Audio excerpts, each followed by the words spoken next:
Hello guys, আসসালামু আলাইকুম। আপনারা সবাই কেমন আছেন? আশা করি খুবই ভালো আছেন। তো গাইস, আজকে আমি প্রেসার কুকার দিয়ে গরুর মাংস রান্না করব।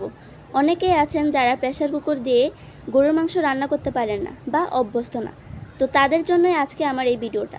তো প্রথমে আমি এখানে গরুর মাংসের মধ্যে আদা রসুন বাটা দিয়ে দিলাম। তারপরে দিয়ে দিব পেঁয়াজ কুচি। এবার দিয়ে দিব স্বাদমতো লবণ। তারপর দিয়ে দিব মরিচের গুঁড়া, জিরার গুঁড়া আর ধনিয়ার গুঁড়া। তারপর দিয়ে দিব হলুদের গুঁড়া। এবার দিয়ে দিব শুকনো মশলা। এখানে আছে এলাচ, দারুচিনি, লবঙ্গ আর তেজপাতা। এবার দিয়ে দিব সয়াবিন তেল আর সাথে দিয়ে দিব রাঁধুনি গরুর মাংসের 1 প্যাকেট মশলা। এবার সব মশলা ভালোভাবে একসাথে মিশিয়ে নিব। আর গাইস, আমার হাতে একদমই সময় ছিল না, তাই আমি মাংসটাকে বেশিক্ষণ রেস্টে রাখতে পারিনি। 20 মিনিটের মতো রেস্টে রেখেছিলাম। তো গাইস, আমি 20 মিনিট পরে প্রেসার কুকারের মধ্যে এক এক করে সবগুলো গরুর মাংস দিয়ে দিলাম। সবগুলো উপকরণ প্রেসার কুকার দেওয়ার পরে এবার সামান্য পানি দিয়ে দেব। তারপর প্রেসার কুকারের ঢাকনাটাকে ভালোভাবে মেরে দিতে হবে। তারপর প্রেসার কুকারটা চুলায় বসিয়ে দেব।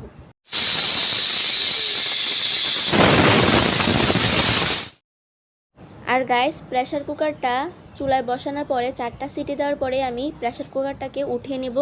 এবার আমি প্রেসার কুকারের ঢাকনাটাকে খুলে দেব। আর গাইস, আপনাদের আরেকটা কথা বলে রাখি, চুলা থেকে নামানোর পরপরই কিন্তু প্রেসার কুকারের ঢাকনাটা খোলা যাবে না, কিছুক্ষণ পরে খুলতে হবে।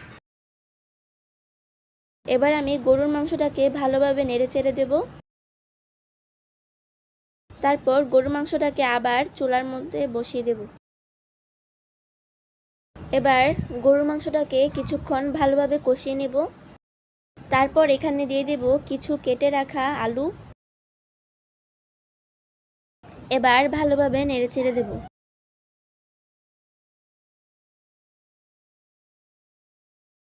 তো গাইস, এবার মাংসটাকে ভালোভাবে কষিয়ে তারপর এখানে অ্যাড করে দেব ফুটন্ত গরম পানি। অবশ্য মাংসের মধ্যে ফুটন্ত গরম পানি অ্যাড করতে হবে, ঠান্ডা পানি কোনো মতে অ্যাড করা যাবে না, না হলে মাংসটা একটু কাঁচা কাঁচা হয়ে যাবে। তো গাইস, এবার ঢাকনাটাকে দিয়ে দেব। তো গাইস, ফিরে আসলাম কিছুক্ষণ পরে। এবার ঢাকনাটাকে উঠিয়ে মাংসগুলো ভালোভাবে নেড়ে চেড়ে দেব।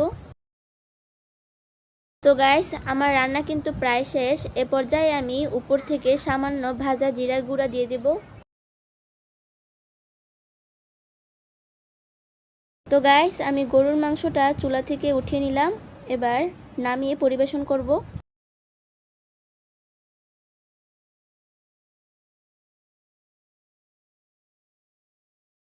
মাশাআল্লাহ গাইস, দেখুন আজকের তরকারিটা কতটা অসাধারণ হয়েছে। এটা দেখতেও যেমন অসাধারণ, খেতেও তেমন অসাধারণ। অনেকেই আছেন যারা প্রেসার কুকার দিয়ে গরুর মাংস রান্না করতে পারেন না। তো তাদের জন্যই আজকে আমার এই ভিডিওটা।